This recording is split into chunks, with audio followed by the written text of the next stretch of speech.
Hey team, we're going to look at Sunday, March 15th, starting with the warm-up. This is your at-home fitness for Sunday. Warm-up starts with a figure 4 stretch, 1 minute per side, loosening up those hips, loosening up possibly that lower back if anything's tight today. And then we have single leg RDL, 5 on each side, inchworms, an old favorite, 5 inchworms, long and slow, lateral hops, 10 per side, tight and quick, and then squat thrusts times 10. This is what that looks like.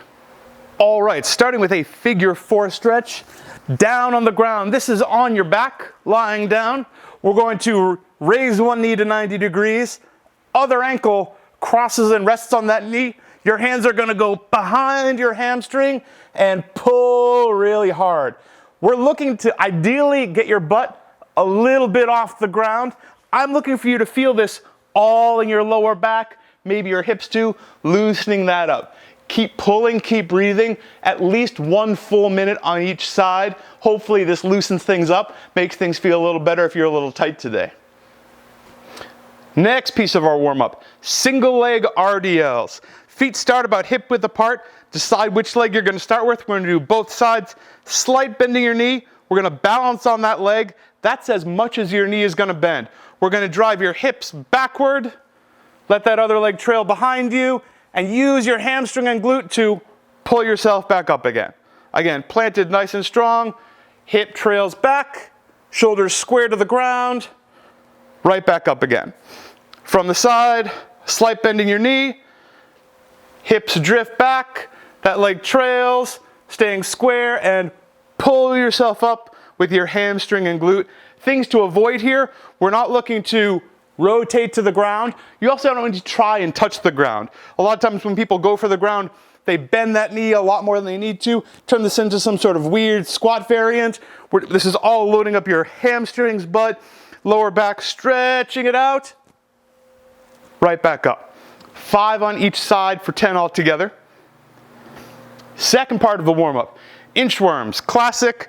Nice and long, reach for the ground, walk out as far as you can, keeping your legs straight, stay tight, toes walk toward your hands, keeping your legs as straight as you're able, stand up, take a breath, do it again 4 more times, 5 inchworms. Third part of the warm-up, lateral hops. We want your feet really close together. If you can do it feet and legs touching, that's great. Pick a target. I'm going to use a line in the floor.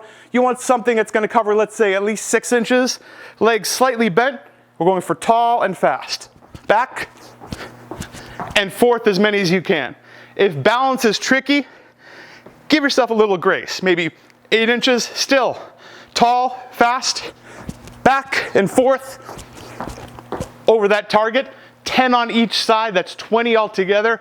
We're looking for this to take less than 20 seconds. Last part of the warm-up, squat thrusts. You may have seen we really want to get blood flowing for this workout. Between the lateral hops and the squat thrusts, I think this is going to do it. Squat thrust is starting nice and tall. You're going to ideally sprawl to the top of a push-up. So that is right to the ground. From here, we're going to jump to the squat position and leave the ground. So it's like a burpee, but you don't need to bend your arms at the bottom. If you need to slow this down, totally cool.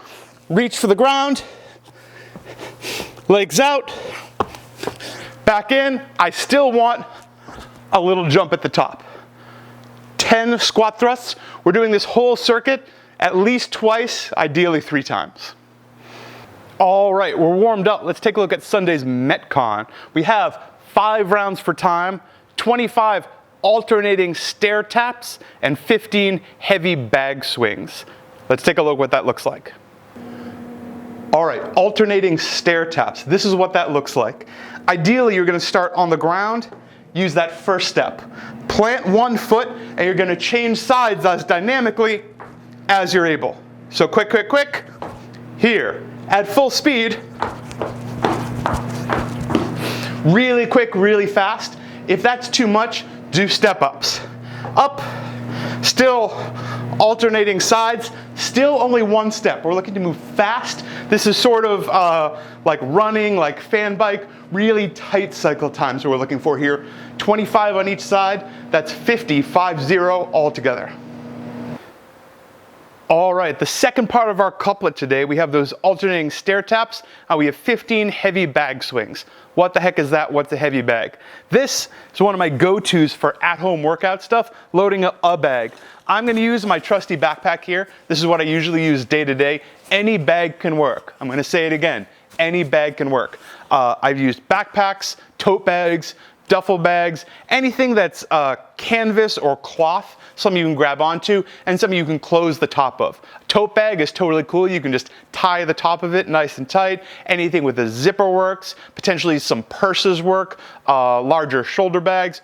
All of this stuff is fair game. Don't get caught up by not having the perfect sandbag or the perfect whatever thing it is. It just has to be a thing that can hold some weight. For weight, I'm using a couple things I walked by. I typically just use books here. I'll load a bag up with sort of as many books as the bag can handle, or depending on what weight I'm going for, you know, that's how many books I will use, how heavy I'm looking for. But I wanted to show that a variety of stuff works. So I have here our old trusty Anatomy and Physiology, 9th edition. I'm gonna throw that in here, loosen up my side so I have a little bit of room. We have, ooh, there's still some Witch's Way in the building, at least for now. We're gonna see how it swings. Some Witch's Way goes in there, and we have a 4-pack, nope, it's a 6-pack of Nitro cold brew coffee. So this is a bunch of stuff, sort of awkwardly shaped, but it doesn't matter, because we're just making fitness, and it's closed. And I'm gonna show you, there's a couple ways to do this. With a backpack, I'll usually just use these comfy straps, feet about shoulder width apart, and this is analogous to a Russian kettlebell swing. So hips back, launch it up, nice and tall. Launch it up, nice and tall. From the side, making sure you stay nice and tall. Check to see that your mic isn't hanging out too much. Drive your hips back. You're really powering this with your legs and hips, not your shoulders. So drive back, up. Think about hips staying, not hips, these things, shins stay approximately vertical. If you are squatting into it, stop that. Drive your hips back to the wall, launch it up. Now, lots of bags, lots of ways to hold it, but Justin, my bag doesn't have these convenient straps. No problem. You can just grab it by the sides, nice and tall, up and up.